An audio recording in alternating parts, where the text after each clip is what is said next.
A call to customer service could lead to a roller coaster of emotions. But once you are placed on hold,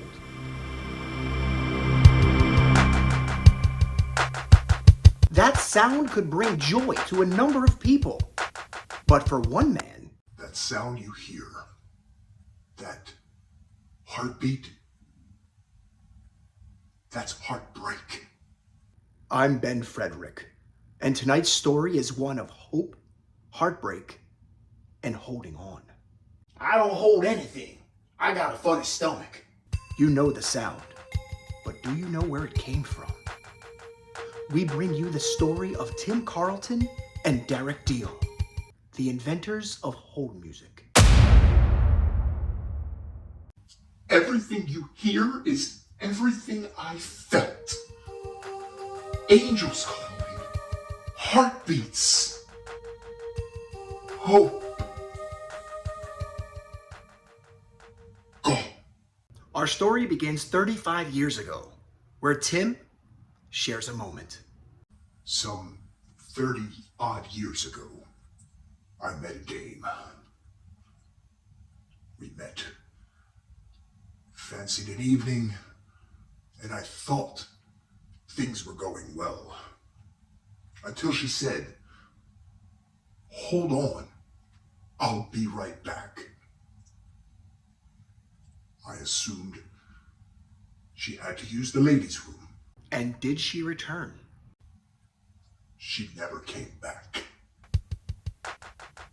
I'm still holding.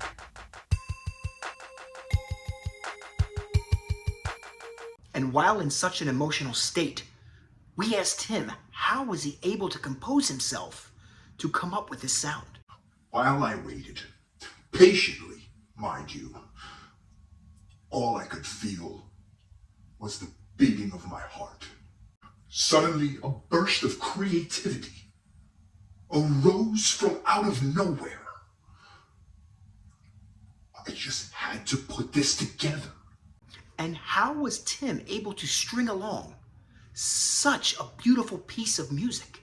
I worked tirelessly for weeks, months even, in hopes to bring her back. Have you heard from her since? I'm still holding on.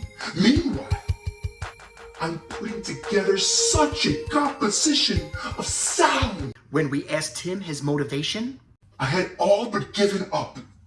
A buddy of mine, who I no longer speak with, decided to take that sound and put it to use. and Darrick's motivation.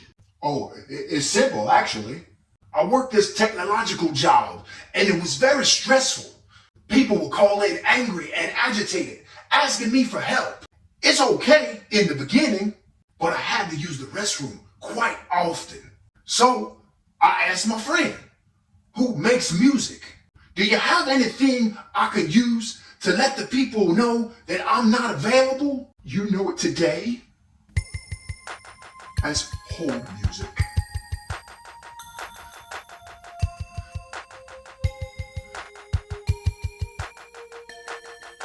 What does Darrick feel? I would play this music so I could use the restroom, and when I would come back, the people were much nicer. And how much have both men earned from this sound? Their answers might surprise you. It's been 30 years. I have not made 1 red cent from that sound. I made out like a bandit with that song. I don't work today. I collect baseball cards and watch YouTube videos. That sound you hear? That feeling it gives you? It's utter despair. We asked Darrick to walk us through his thought process. Here's how I came up with the title. One time, I took the lady off of hold, and the toilet was flushing in the back. She said, "Was that a toilet flush?" I said, "Yes, ma'am. Excuse me." She said, "Well, I hope it's a number 1." And there you have it. Opus Number One. Thank you for joining us. I'm Ben Frederick.